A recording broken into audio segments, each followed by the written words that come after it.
Ces enfants n'ont pas vu leur maman dans le cercueil. C'est-à-dire, je vais me répéter, les frères et les sœurs, la famille biologique, ils n'ont pas vu le corps de maman blanche. Et puis, le cercueil, ils sont allés enterrer comme ça, sans qu'eux-mêmes ils mettent le... Attends, non, vous racontez? Les amis, c'est très grave, parce que la maman de Blanche est hospitalisée. Elle est entre la vie et la mort. Je vais vous laisser écouter l'extrait.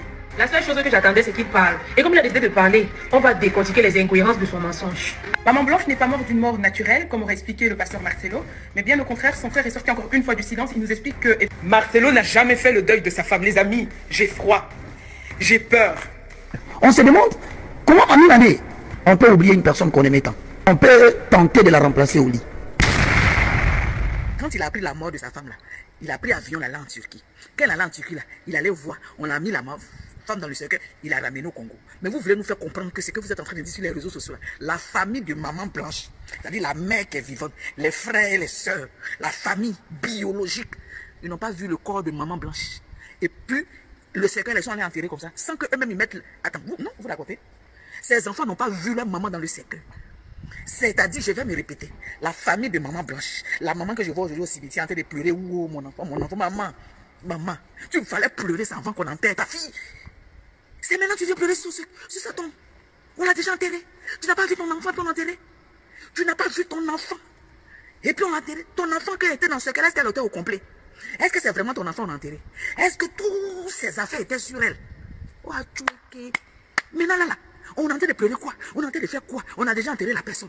On peut enterrer ton enfant sans que toi-même tu vois si c'est vraiment ton enfant qui est dans le cercueil. On se demande comment en une année, on peut oublier une personne qu'on aimait tant. En une année, on peut tenter de la remplacer au lit.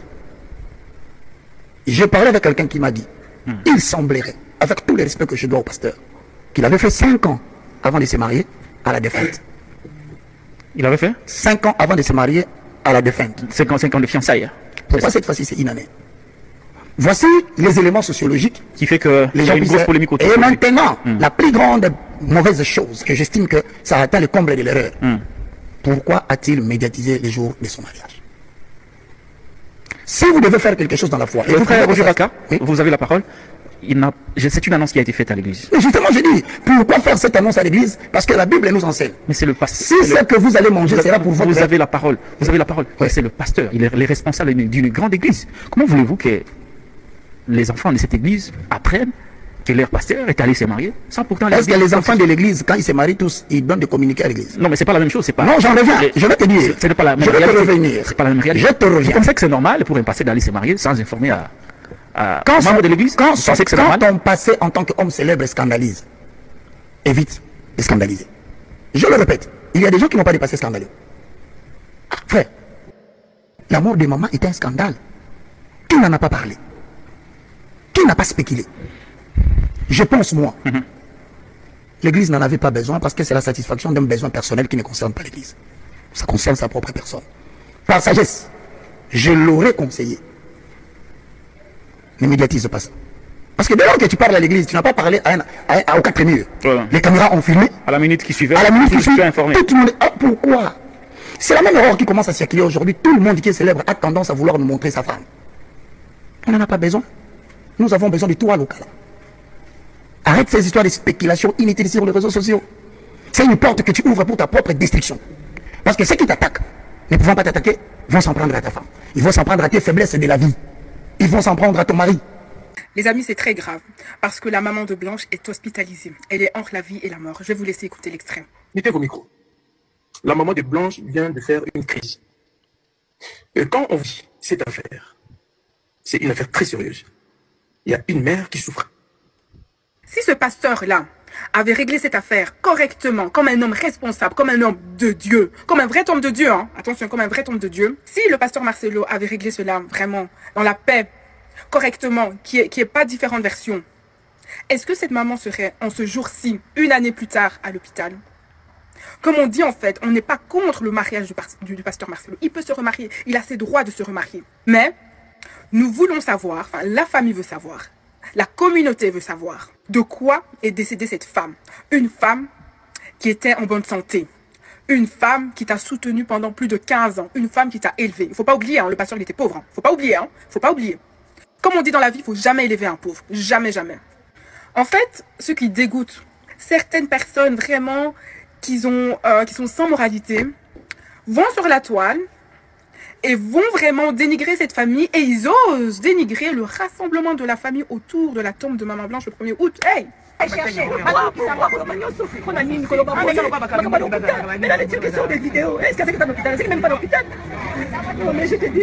Les gens et l'argent, non, c'est fort. Comme on dit, n'oubliez pas, hein, les gens qui ont soutenu la mort là de Maman Blanche, ne les oubliez pas. Lorsque cette affaire sera terminée, il ne faut pas les oublier. D'abord, les démarches que moi je suis en train de faire, je l'ai toujours dit dès le départ, que nous exigeons une enquête judiciaire indépendante. Nous voulons connaître la cause de la mort de Blanche. Ça, c'est mon démarche, ça, c'est mon combat. Parce que nous sommes des Bantous, nous sommes africains. Tabir a 10 ans aujourd'hui. Après 10 ans, il aura 12 ans. Il viendra me voir pour dire, oncle, dites-moi un peu, ma mère était morte de quoi? Et qu'est-ce que moi je veux dire? Je dirais à Tabir. Et je ne dis pas aujourd'hui que si la cause est là, que Blanche va revenir à la vie, non. Mais au moins, on sait que non, Blanche, elle est morte de ça. C'est ça le problème. Donc, nous voulons avoir... Nous demandons à M. Marcelo, d'abord, moi, je demande à M. Marcelo, comme étant grand frère, qu'il nous fournisse de fiches médicaux, qu'il nous donne les vrais certificats de décès et qu'il nous remette les passeports de Blanche. Parce que M. Marcelo veut changer le débat. M. Marcelo veut changer le débat. Le débat, ce n'est pas la fortune de Blanche. On n'est pas encore arrivé là. Nous sommes au niveau des certificats de décès et qu'il nous donne les fiches médicaux de Blanche. C'est ça les débats, c'est ça les problèmes. Il ne faut pas changer les problèmes. Il ne faut pas faire l'orgueil financier, non, il m'a demandé 800 000 $. Mais madame, dites-moi un peu, quand Marcelo était venu épouser Blanche, il avait quoi? Pour faire tout l'orgueil qu'il tentait de faire, l'orgueil financier, non, ils m'ont demandé 800 000 $. Non, mais c'est Marcelo, sois honnête. C'est pas ça le problème. Donne-nous les fiches médicaux de Blanche. Donne-nous les certificats de décès de Blanche. Donne-nous les passeports de Blanche. Pourquoi les passeports? Pourquoi les passeports? Parce que ce messie a changé l'histoire. Il rencontre à tout le monde que Blanche avait l'habitude d'aller en Turquie, se faire soigner, se faire des BBL. Oui, c'est vrai. S'il a l'information qu'il nous donne le passeport, nous allons verser les visas. Parce qu'à chaque entrée, il y a des visas. Donc nous allons verser des visas. Combien de visas est-ce que Blanche avait eu pour Turquie? Ça, c'est un manipulateur. Il veut changer l'histoire. C'est pas ça l'histoire. Il a dit dans votre famille que Blanche avait l'habitude de se rendre en Turquie pour ses nombreuses BBL. Il a dit ça à certains membres de la famille. Et puis Marcelo est en train de dire ça à tout le monde. Ah bon? Pour changer l'histoire. Vous savez, il y a une chose qu'il faut retenir, madame. L'église Compassion, c'est à limiter. Enfin, appelons ça comme ça, entre guillemets, Compassion. Et moi, j'ai passé presque une partie de ma vie à limiter. J'ai des amis, j'ai des frères, j'ai une famille à limiter aussi. Et j'ai même des gens qui prient à la Compassion. Donc, facilement, j'ai aussi des informations. Des gens qui m'appellent de gauche et à droite me disent, voilà, il a dit ça, il a dit ça, il a dit ça.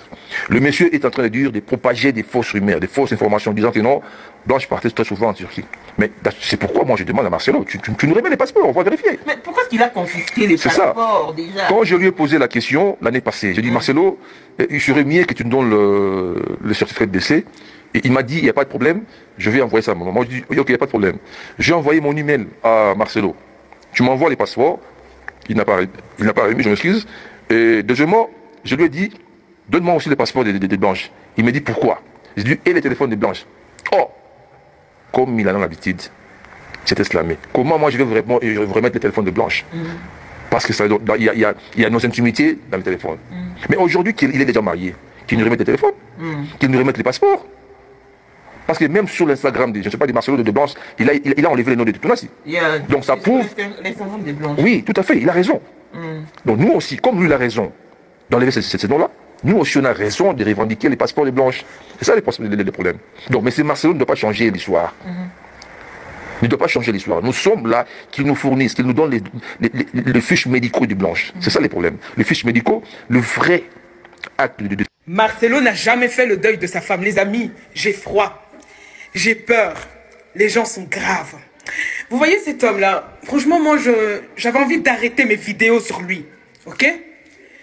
Mais je reste à parler avec une amie. Et je me dis, j'ai envie de m'intéresser à ce cas-là un peu plus en profondeur. Les amis, Maman Blanche, elle est morte le 12 juin 2024. Le 12 juin 2024. On est bien d'accord. Je tombe sur la page de la femme là, la future Marcelo, Madame Marcelo. Vous allez être choqués que quand on regarde les dates, le mois de juillet, on voit les photos de la femme, première photo, deuxième photo, troisième photo. Il n'y a pas de bague, rien du tout. Les amis, effectivement, 3 mois après, même pas 2 ou 3 mois après, la femme apparaissait avec des bagues. Une bague à la main, et ça, c'était au mois de septembre. Je vais mettre toutes les photos ici. Vous savez, les amis, cet homme-là n'a jamais fait le deuil de cette femme-là. Cet homme-là, il est dangereux. Cet homme est dangereux. Moi, je ne suis pas le genre de femme qui va commencer à parler de vos stratégies, sorciers, machin. Non. Mais dites-moi, à quel moment Marcelo, il a eu le temps de faire le deuil de sa femme? Vu qu'il avait déjà fiancé cette fille-là, preuve à l'appui. Quand on faisait les vidéos, j'étais là, apparemment. Parce que quand je n'ai pas la certitude, je ne parle pas. Mais là, quand je regarde les photos, les amis, je regardais. Les photos, j'ai vu. J'ai regardé les dates, j'ai comparé. Marcelo, il était fiancé à cette fille-là. Au mois de septembre, elle avait déjà la bague. À quel moment tu as pleuré ta femme, toi? Cette femme est-elle partie avec une mort naturelle? Est-ce que tu n'as pas le sang de Blanche entre tes mains? L'homme, il est très dangereux. Très. Que les esprits éveillés se réveillent, que les esprits endormis se réveillent. Mais ce qui se passe ici, c'est très grave. Lorsque la nouvelle du décès de Maman Blanche tomba, ce fut comme un éclair dans un ciel déjà chargé. Elle n'était pas seulement l'épouse du célèbre pasteur Marcelo Tunasi, elle était aussi cette femme discrète, effacée mais toujours présente aux côtés de son mari dans les moments publics. On la voyait souvent en retrait, mais jamais absente. Elle n'aimait pas prendre la parole, mais sa présence suffisait à calmer les murmures et à renforcer l'image pieuse et solide du couple pastoral. Alors quand Marcelo annonça subitement, via une simple vidéo sur les réseaux sociaux, que Maman Blanche était décédée lors d'un séjour en Turquie, beaucoup restèrent figés. Il n'y avait ni détails, ni explication. Juste un visage fermé, presque impassible, et une voix sans émotion. Ma femme, Maman Blanche, est partie vers le Seigneur. Ce fut tout. Pas de larmes, pas de tremblement dans la voix. Quelques heures plus tard, l'homme s'envolait pour Istanbul. Le bruit courait déjà qu'il refusait que quiconque l'accompagne. Ni son équipe pastorale, ni ses collaborateurs. Et surtout, pas un seul membre de la famille de Maman Blanche. Une semaine plus tard, sur une photo floue prise à la va-vite par un inconnu, on apercevait un cercueil descendre dans un sol étranger, dans un petit cimetière turc inconnu, loin de tout regard africain, loin des traditions et des rites. La famille de Blanche, restée au pays, apprit en même temps que tout le monde que leur fille avait été enterrée. En silence. À des milliers de kilomètres. Sans même avoir vu son visage une dernière fois. Une onde de choc traversa les groupes WhatsApp de fidèles. Les réseaux sociaux explosèrent de messages d'indignation. La famille, elle, fut brisée. Le père de Blanche, vieil homme à la parole rare, pleura comme un enfant à la radio nationale, implorant qu'on lui rende le corps de sa fille. Je veux juste la voir. Même morte. Qu'on m'amène ses restes. Qu'on m'explique. Je suis son père, bon sang. Mais Marcelo resta muet. Il n'accorda aucune interview. Il n'expliqua rien. Il ne répondit à aucun appel. Il coupa tout. Et il disparut du public pendant plusieurs semaines. Quand il reparut, il était amaigri, certes, mais ses yeux, eux, étaient secs. Trop secs. Comme s'il ne s'était jamais effondré. Comme s'il n'y avait jamais eu de deuil. 1 an plus tard, jour pour jour, alors que la douleur de la famille était encore vive, une rumeur s'étendit comme un feu dans une forêt sèche. Le pasteur Marcelo Tunasi allait se remarier. Le choc fut brutal. Ce ne fut pas une simple rumeur. Des photos de fiançailles circulèrent. Une femme, jeune, magnifique, souriante. Une cérémonie somptueuse dans un hôtel luxueux à Dubaï. La rumeur devint un cri. Puis le cri devint une révolte. La belle famille de Marcelo, restée sans réponse, décida de saisir la justice. Ils déposèrent une plainte pour dissimulation de cadavres et exigèrent une enquête internationale. Leurs arguments étaient simples, clairs et terrifiants. Selon eux, Marcelo avait sacrifié leur fille. Pourquoi? Pour le pouvoir. Pour sa carrière. Pour une secte. Pour une promesse mystique de gloire éternelle? Nul ne savait. Mais ce qui choquait le plus, c'était le mépris total avec lequel il avait traité la douleur des siens. S'il n'a rien à cacher, alors pourquoi n'a-t-il pas laissé voir le corps? Pourquoi a-t-il enterré si vite? Pourquoi, 1 an après, il est déjà dans une nouvelle noce? Hurlait le frère aîné de Blanche à la télévision. L'affaire fit tache d'huile. Des journalistes commencèrent à fouiller. Certains retrouvèrent d'anciens proches du pasteur qui parlèrent, dans l'anonymat, de comportements étranges depuis quelques années. Des voyages nocturnes. Des disparitions de plusieurs jours. Des réunions secrètes dans des villas de luxe. Un homme, ancien chauffeur du pasteur, affirma même qu'il avait conduit Marcelo dans un temple souterrain quelque part en Israël, où il aurait vu des choses que la Bible elle-même aurait interdites. Mais toutes ces allégations ne restaient que des bruits, des murmures, des on-dit. Le seul fait vérifiable, c'était que Maman Blanche avait été enterrée à la hâte, sans que personne n'ait pu vérifier que c'était bien elle dans le cercueil. Aucun certificat de décès officiel turc n'avait été montré. Aucun rapport médical n'avait été transmis à la famille. Juste une vidéo, une prière, un cercueil, et le silence. Mais ce silence devenait de plus en plus bruyant. Un avocat de la famille déclara devant la presse: « Nous avons des raisons solides de croire que M. Tunasi Marcelo a prémédité la mort de son épouse. Et nous allons jusqu'au bout. Il y aura une exhumation. Il y aura une autopsie. Et il y aura justice. Car nous ne pouvons pas laisser impuni ce qui semble être un sacrifice humain déguisé en drame familial. » Pendant ce temps, les fidèles se divisaient. Certains criaient à la calomnie. D'autres quittaient l'église. Des vidéos d'anciens prêches de Marcelo, où il parlait de l'offrande ultime que Dieu réclame pour élever un homme, refirent surface. Le doute s'installait. Le mystère s'épaississait. Et la peur commençait à naître. Car si tout cela était vrai, alors ils avaient tous applaudi un meurtrier pendant des années. Le vent avait tourné. Le nom de Marcelo Tunasi, autrefois synonyme de foi, de miracle et de résurrection, devenait le symbole d'un malaise profond. Chaque matin, les journaux titraient des phrases qui glaçaient le sang. Sacrifice mystique. Où est le corps de Maman Blanche? Marcelo a-t-il vendu son âme? Les plateaux télé s'enchaînaient, les débats s'enflammaient, et les rues commençaient à gronder. Des fidèles en colère brûlaient ses photos devant certaines églises affiliées à son ministère. D'autres, déchirés entre la foi qu'ils avaient toujours portée à l'homme de Dieu et la réalité qui s'imposait, ne savaient plus sur quel pied danser. Pendant ce temps, la famille de Maman Blanche poursuivait son combat. Chaque semaine, elle tenait une conférence de presse, avec les maigres moyens dont elle disposait, pour rappeler au monde que leur fille n'était pas un objet qu'on enterre à la va-vite, ni une étape à effacer d'un simple trait de crayon. Son frère, Josué, jeune homme déterminé, au regard chargé de colère contenue, devint malgré lui le visage de cette lutte. « Je n'ai pas peur de ce qu'il est. Pasteur ou pas, il a enterré ma sœur comme on enterre un chien. Et il devra répondre. » Mais le plus glaçant fut ce jour-là. Ce jour où Josué, après des semaines d'enquête personnelle, se rendit dans la banlieue d'Ankara, là où sa sœur avait été supposément enterrée. Il avait vendu sa moto, son téléphone, et même le terrain que leur père lui avait laissé, juste pour payer ce voyage. Avec un traducteur turc trouvé sur un forum en ligne, il avait localisé le cimetière. Le gardien, un vieil homme aux cheveux blancs, se souvenait vaguement d'un enterrement discret organisé par un homme noir, très bien habillé, pressé et seul. Ce détail suffit à réactiver toutes les douleurs. Mais lorsqu'ils montrèrent la photo du cercueil, quelque chose fit frissonner Josué. Ce n'est pas un cercueil de corps humain, souffla le gardien. Ce type de cercueil est souvent utilisé ici pour les organes, ou les restes partiels. Il était trop petit. Josué chancela. La gorge sèche. Le sang battant à ses tempes.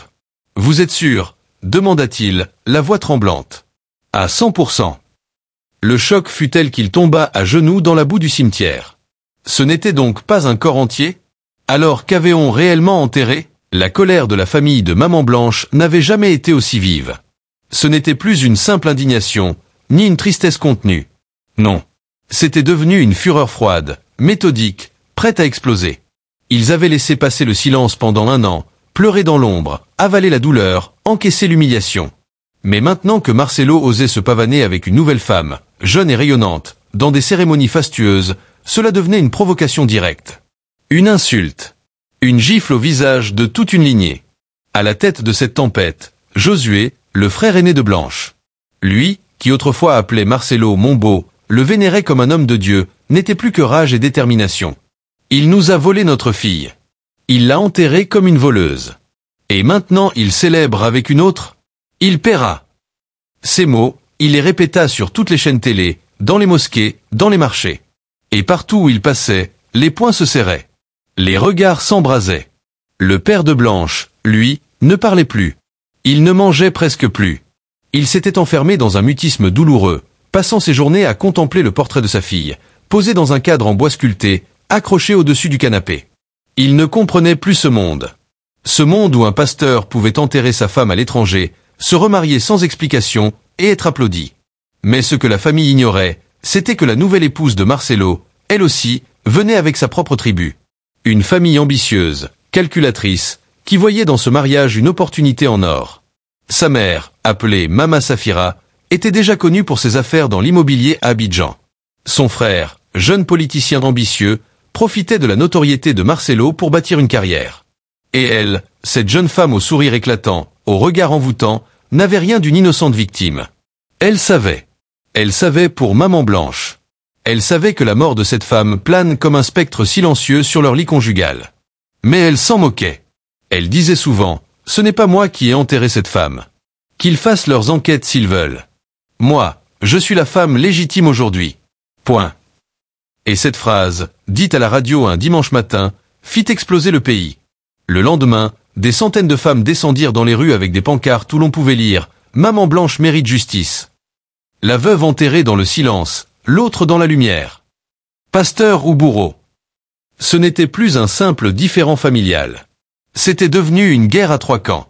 Premier camp, la famille de Maman Blanche, blessée, humiliée, en quête de vérité, criant vengeance. Deuxième camp, la famille de Marcelo Tunassi, repliée sur elle-même, mais puissante, organisée, prête à tout pour sauver sa réputation. Ils avaient des avocats, des relations diplomatiques, des pasteurs amis qui défendaient leur version. Maman Blanche était malade, Dieu l'a rappelé. Marcelo n'a fait qu'obéir à la volonté divine. Troisième camp, la nouvelle épouse et sa propre famille, stratège, arrogant, surfant sur le chaos pour imposer une nouvelle ère. Marcelo est un homme neuf, une saison nouvelle, ceux qui vivent dans le passé seront balayés. Les confrontations furent violentes. Une réunion de conciliation organisée par un chef coutumier tourna à l'humiliation. Josué, furieux, pointa du doigt Marcelo devant toute l'assemblée et cria « Tu as vendu ma sœur comme un mouton de sacrifice. Tu t'es servi de son sang pour grimper. » Marcelo ne broncha pas. Sa nouvelle épouse, assise à côté de lui, esquissa même un sourire. Ce sourire glaça toute la salle. Le père de Marcelo, pourtant vieux et affaibli, prit la parole, tentant de calmer les esprits. « Mon fils n'a jamais été mauvais. Peut-être a-t-il fait des erreurs, mais vous ne pouvez pas accuser sans preuve. Que la justice parle. » Mais Josué bondit de sa chaise et répliqua « La justice ? Elle dort depuis 1 an. C'est nous la justice maintenant. » Dans les jours qui suivirent, les tensions dégénérèrent. Des partisans de Marcelo incendièrent une boutique appartenant à un cousin de Blanche. En retour, un groupe de jeunes du quartier familial de Blanche caillassa une église filiale de Marcelo. Le pays tout entier semblait pris dans un engrenage. Ce n'était plus qu'une question de mort. C'était une question de vérité, d'honneur, de justice. 3 camps, 3 vérités, 3 récits. Mais une seule femme au centre de tout, Maman Blanche. Celle qu'on avait enterrée trop vite. Celle qu'on avait effacée. Et pendant que les hommes criaient, conspiraient et s'attaquaient, une voix se leva. Celle de la fille de Maman Blanche, une adolescente de 17 ans nommée Elisa, jusque-là restée dans le silence. Ce qu'elle s'apprêtait à dire allait faire trembler les 3 camps. Elisa était restée dans l'ombre. Depuis 1 an, depuis que sa mère avait été enterrée à la va-vite, depuis que son père s'était remarié sans un mot pour elle, elle n'avait jamais rien dit. Pas une phrase à la presse. Pas un mot à la télévision.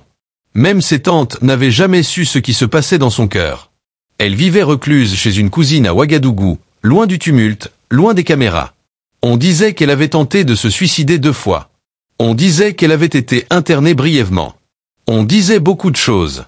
Mais ce que personne ne savait, c'est qu'Elisa avait tout noté. Chaque message, chaque mensonge, chaque silence. Elle avait créé un journal, une sorte de carnet intime devenu journal de guerre. Elle y avait écrit tout ce qu'elle avait vu avant la mort de sa mère. Ce qu'elle avait entendu. Ce qu'elle soupçonnait. Ce qu'elle savait.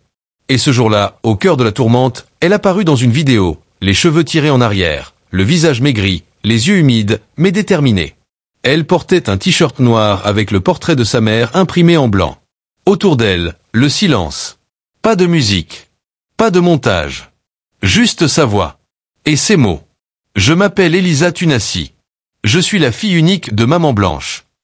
Pause. Long silence. Pendant 1 an, j'ai gardé le silence. J'ai espéré que mon père dise la vérité. J'ai cru qu'il allait revenir vers nous. Vers moi. Mais au lieu de cela, il a choisi de nous effacer. Elle avale sa salive. Son regard tremble. Ma mère est morte dans mes bras. Oui. Elle est morte dans ma chambre, en Turquie. Mon père n'était pas là. Il était à Dubaï ce jour-là, avec une autre femme. C'est moi qui ai trouvé Maman Blanche en sang, inconsciente. Elle s'est vidée de son sang. Et ce que j'ai vu, ce n'était pas un accident. C'était une mutilation. Le monde s'arrêta. Dans les familles. Sur les réseaux. Dans les rues. Tout s'arrêta. Elle continua. On a voulu me faire taire. Mon père m'a envoyé loin. Il m'a interdit de parler. Il m'a fait interner dans une clinique privée. Il a payé des médecins pour dire que j'étais instable. Mais je ne suis pas folle. Je me souviens de tout. Elle sort alors le fameux carnet. Voici ce que j'ai écrit pendant toute cette année. Vous y trouverez les dates, les noms, les conversations. J'y parle d'une cérémonie à laquelle mon père participait, où l'on disait que le sacrifice devait être proche, lié par le sang. Je parle de cette femme qu'il voyait déjà alors que Maman Blanche vivait encore. Et je parle de moi, sa fille, qu'il a voulu éloigner parce que je savais. Elisa pleura. Pas comme une enfant, mais comme une femme à qui l'on avait tout pris. Les habits de Maman Blanche, leur dimension spirituelle et énergétique. Le partage de ses effets personnels par Marcelo, filmé, médiatisé. La réaction de la famille, choquée de n'avoir rien vu ni reçu. Le mysticisme suspect autour de ce geste, qui renforce les soupçons. Je commence maintenant cette nouvelle phase. Dans la tradition que respectait Maman Blanche, lorsqu'un être humain quitte ce monde, son corps n'est pas la seule chose que l'on enterre. Son énergie, son souffle, sa mémoire se prolonge à travers les objets qui lui ont appartenu, ses habits, ses bijoux, ses parfums, même ses bougies personnelles. On dit que ces objets conservent une empreinte. Une trace invisible. Un fragment de son esprit. Maman Blanche le savait. Elle en parlait souvent à sa fille, Elisa. Elle disait, « Ne laisse jamais mes habits entre les mains de n'importe qui. C'est dans mes robes que j'ai pleuré, prié, espéré. C'est dans mes foulards que j'ai caché mes douleurs. C'est dans mes parfums que j'ai enveloppé mon amour pour toi. » Ces mots-là, Elisa ne les avait jamais oubliés. Et pourtant, un matin, alors que le pays était encore sous le choc de l'explosion médiatique causée par la vidéo d'Elisa, une nouvelle séquence fit surface. Cette fois, il ne s'agissait pas d'une fuite, mais d'une vidéo officielle. Filmée, montée, publiée sur la chaîne YouTube d'un des collaborateurs de Marcelo. On y voyait le pasteur, en veste blanche, lunettes noires, debout sur une estrade entourée de cartons, face à une foule de fidèles. Il souriait. Il avait l'air serein. Trop serein. Il tenait un sac dans chaque main. « Mes bien-aimés, disait-il, ce que je vais faire aujourd'hui, peu de gens oseraient le faire. Ces habits sont ceux de mon épouse bien-aimée, Maman Blanche. Une femme de Dieu.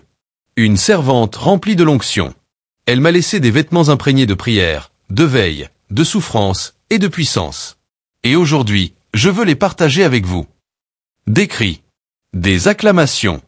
Des amen, tonitruants. Puis le pasteur ouvrit les cartons. Un à un, il sortit des habits soigneusement pliés, une robe en soie ivoire. Un boubou traditionnel cousu main. Des ensembles coûteux que la famille de Blanche reconnaîtrait plus tard comme faisant partie de ses effets les plus précieux. Une paire d'escarpins rouges, uniques, que Blanche portait lors de son dernier anniversaire. Puis vinrent les objets intimes, un collier en or blanc hérité de sa grand-mère. Un flacon de parfum personnel encore à moitié plein. Et, à la stupéfaction de tous, une bougie parfumée, noire, entourée de ficelles rouges, que Blanche gardait toujours dans sa chambre pour repousser les esprits jaloux. Tout fut distribué. Au hasard. Au nom de la bénédiction partagée. Certains reçurent une paire de boucles d'oreilles. D'autres un foulard. D'autres encore, des sous-vêtements. Tout cela fut filmé. Diffusé. Partagé par centaines de milliers de fidèles sur les réseaux. Certains se vantaient. J'ai reçu la ceinture de Maman Blanche, gloire à Dieu. D'autres disaient avoir ressenti une chaleur divine en touchant son pagne. Mais du côté de la famille de Blanche, ce fut un séisme. Josué apprit la nouvelle dans un cybercafé. Il en tomba de sa chaise. Il appela immédiatement Elisa, qui fondit en larmes. La mère de Blanche, elle, cria, hurla, qu'il soit maudit jusqu'à la 7e génération. Il a déchiré son âme en morceaux pour en faire des gris-gris modernes. Car ce n'était pas qu'un scandale. C'était un sacrilège. Dans leur tradition, aucun objet du défunt ne doit quitter le cercle familial avant la cérémonie du repos des ancêtres, qui permet de purifier l'esprit du mort et de protéger les vivants. Marcelo avait contourné ce rite. Il avait transformé une tradition sacrée en une opération de communication. Mais ce qui troubla encore plus la famille, c'est que les habits distribués semblaient choisis avec précision. Ce n'était pas un vide-grenier improvisé. Les objets avaient été triés. Certains retirés. Des tenues de cérémonie que Blanche portait à des événements très spirituels absentes. Ses journaux intimes, introuvables. Ses bougies favorites, mystérieusement absentes de la maison familiale, mais présentes dans les mains de fidèles inconnus. Une bougie en particulier fit polémique, une chandelle noire, gravée d'un symbole ancien que personne n'arrivait à identifier.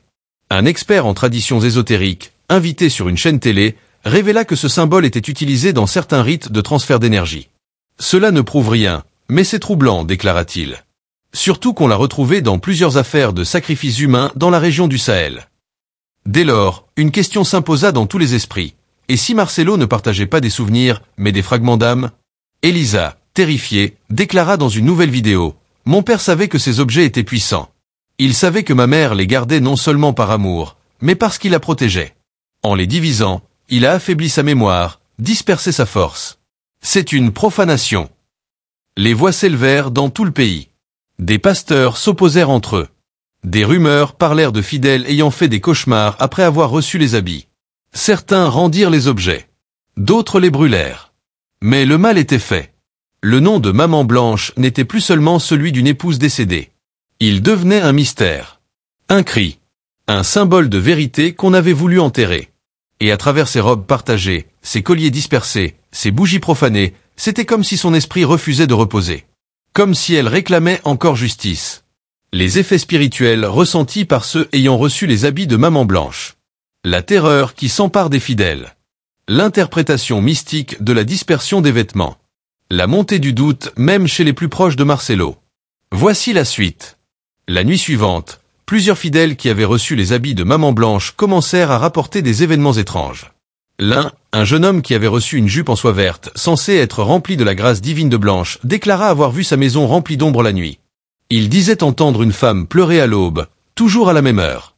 Une autre, une commerçante d'Abidjan qui avait reçu une bougie parfumée, jura qu'en l'allumant, une odeur de chair brûlée s'était dégagée au lieu du parfum de lavande promis. Elle s'était alors évanouie. Sur les réseaux, les témoignages s'accumulaient. Les messages passèrent de « merci pour cette bénédiction » à « est-ce que quelqu'un d'autre a vu ce que j'ai vu ?» puis « je rends cette chose tout de suite ».